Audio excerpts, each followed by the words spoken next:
नमस्कार मित्रांनो, मी प्राध्यापक डॉक्टर समीर शफी. आज आपल्याला एक सुंदर अशी प्रेरणादायी कथा सांगणार आहे. कथा आहे एका शिल्पकाराची. कथा आहे एका शिल्पकाराची त्याच्या कलेवर प्रेमची. कथा आहे एका गावाची. एक गाव असतं आणि गावातल्या मंडळींना त्यांच्या गावातील चौकात एक सुंदर अशी देवाची मूर्तीची स्थापना करायची असते. सगळेजण इन्क्वायरी करतात की मूर्तिकार कोणता चांगला असेल, कुठं भेटेल. एक 100 किलोमीटर दूर एका मूर्तिकाराचं नाव त्यांच्या समोर येतं, ज्याचं त्याच्या कलेवर नितांत असं प्रेम असतं.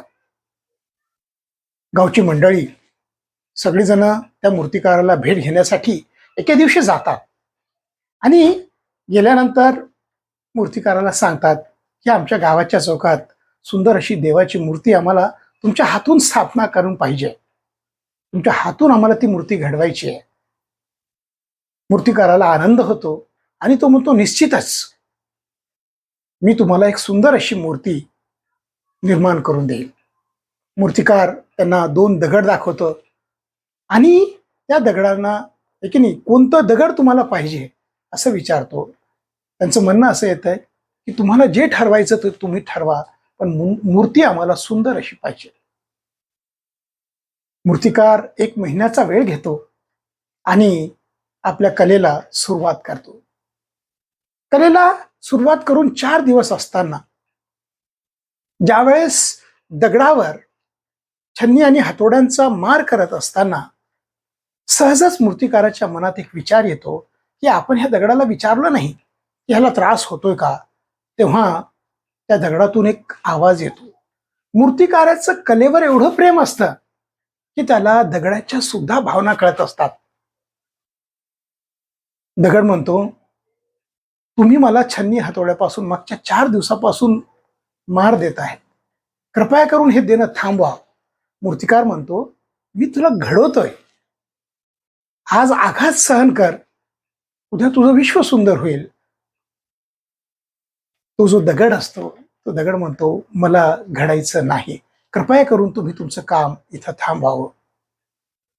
मूर्तिकार बिलकुल 0 मिनिटात ऍक्सेप्ट करतं आणि दुसऱ्या दगडावर वर्क आपलं चालू करतं. 4-8 दिवस काम केल्यानंतर तो जो दगड असतो दुसरा, तो सुंदर अशा मूर्तीत रूपांतर होत असताना त्याला दिसत असतं. इमिजिएट त्याच्या डोक्यात एक प्रश्न येतो, मी ह्या दगडाला तर विचारलं नाही. आणि मग विचारतो की मी तुला घडवतोय, मी तुला त्रास देतोय, तुला छन्नी आणि हातोड्याचा मी मार देतोय, तुला त्रास होत असेल ना. तो म्हणतोय, तुम्ही जे त्रास देतायत तो माझ्यासाठी आज जरी त्रासदायक आहे तर भविष्यासाठी आनंदमय असणार आहे, ह्याची जाण मला आहे. आणि तुम्ही मला तुमच्या पद्धतीनं ना जसं बनवायचं तसं बनवा. मी हा त्रास जे आहे ते ऍक्सेप्ट करतो. 1 महिन्याची वेळ संपते आणि त्या दुसऱ्या दगडाचं रूपांतर सुंदर अशा मूर्तीत होतं. गावची लोक येतात. आल्यानंतर त्या मूर्तीला बघून सगळेजण प्रसन्न आणि एकदम उल्हासात एकदम मूर्तिकार जे असतो, जे शिल्पकार असतो, त्याला खूप अभिनंदन करतात आणि म्हणतात की आता ही मूर्ती आम्हाला न्यायची. सोबत गाडी आलेली असते. त्या दगडाचं ती जी मूर्ती असते त्या मूर्तीला त्यांनी त्या व्हेकल जे सोबत आणलेलं असतं त्याच्यामध्ये ठेवतात. गावचा एक व्यक्ती असतो, त्याची नजर त्या दगडावर पडते आणि म्हणतो की हा दगड सुद्धा आम्हाला पाहिजे. तो म्हणतो, तुम्ही ह्याला काय करणार. तो म्हणतो, नाही आम्हाला हे पाहिजे. आणि अशा तऱ्हेनं ती सुंदर अशी मूर्ती आणि तो दगड गावाकडे निघतो. गावाच्या चौकात सुंदर अशी मंदिराची स्थापना केलेली असते आणि मंदिराच्या सेंटरमध्ये त्या मूर्तीला बसवण्यात येतं.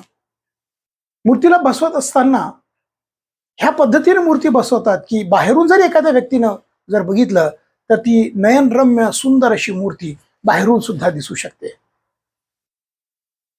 त्या मूर्तीच्या एक्झॅक्टली समोर जिथं पायऱ्या असतात, पायऱ्याच्या बाजूला जो दगड असतो तो दगड ठेवला जातो.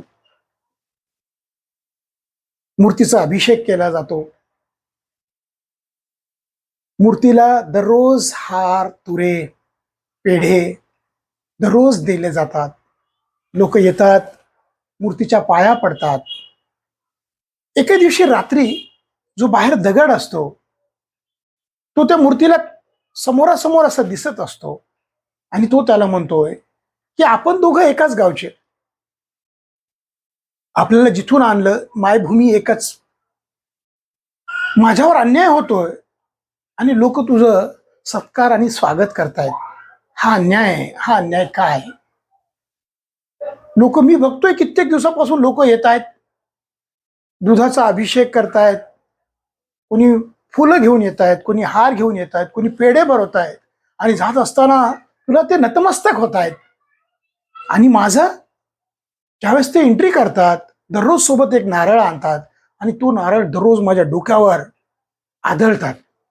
हा अन्याय नाही तर काय आहे? तर त्यावेळेस ती मूर्ती त्याला म्हणते, हे बघ, ज्या वेळेस शिल्पकार आपल्याला घडवायला चालू करतो आणि आपल्याला आघात द्यायला चालू करतो, छन्नी आणि हातोड्यांचा मार देतो, त्यावेळेस तो आघात तू सहन केला नाही, तो आघात मी सहन केला. आणि त्या आघात सहन केल्यामुळं आज जग मला सन्मान देतोय. आणि हा आघात जो फक्त एक मर्यादित काळापुरता होता, तो आघात ज्याला तू इन्कार केलाय, आज तो आघात तुला आयुष्यभर ऍक्च्युली तुझ्या नशिबी आलाय. तर मित्र हो, मला हे सांगायचं आहे की ज्यावेळेस आपण विद्यार्थी दशेत असतो आणि विद्यार्थी दशेमध्ये ज्यावेळेस आपण घडत असतो, तर घडत असताना खूप सारे आघात होतात, खूप सारे छन्नी हातोडीचे वार आपल्याला लागतात. आणि ज्या वेळेस आपण ह्या मारचा की नाही इन्कार करतो, त्याला नाही असं म्हणतो, त्यावेळेस आपण स्वतःला की नाही घडवण्यासाठी ऍक्च्युली आपण आपल्याला स्वतःला घडूच शकत नाही. कारण जर आयुष्यात आपल्याला जर काहीतरी करायचं असेल, जर आपल्याला वाटत असेल की हे जगानं तुम्हाला सन्मानित करावं, ह्या जगानं तुमच्या पायाशी नतमस्तक व्हावं, लोकांनी सन्मानानं तुम्हाला हार तुरे द्यावेत, की नाही, त्यासाठी आयुष्यात होणारं किंवा आपल्या ज्या एज्युकेशनल फेजमध्ये होणाऱ्या त्रासाला आपण ऍक्च्युली ऍक्सेप्ट करायला पाहिजे. जर आपण हा त्रास ऍक्सेप्ट केला नाही तर तो दिवस दूर नाही की प्रत्येक व्यक्ती आपल्या हातात एक नारळ आणि ते नारळ आपल्या डोक्यावर त्यांना दररोज आदळणार. सो मला सर्व विद्यार्थी मित्रांना एकच कळकळीची विनंती करायची आहे की विद्यार्थी दशेत होणाऱ्या त्रासाला बिलकुल त्याचा सन्मान करा. आपल्याला जर त्रास होत असेल तर तो प्रत्येक त्रास हे आपल्याला घडवण्यासाठी होतं, आपल्याला बिघडवण्यासाठी होत नाही. जर त्या त्रासाला नकार दिला तर मला असं वाटतं की आयुष्य बिघडून जाईल. म्हणून मला सर्व विद्यार्थ्यांना एवढंच सांगावंसं वाटतं की प्रत्येक त्रासाचा सन्मान करा आणि स्वतःचं आयुष्य त्या मूर्तीसारखं सुंदर असं बनवा. Thank you very much.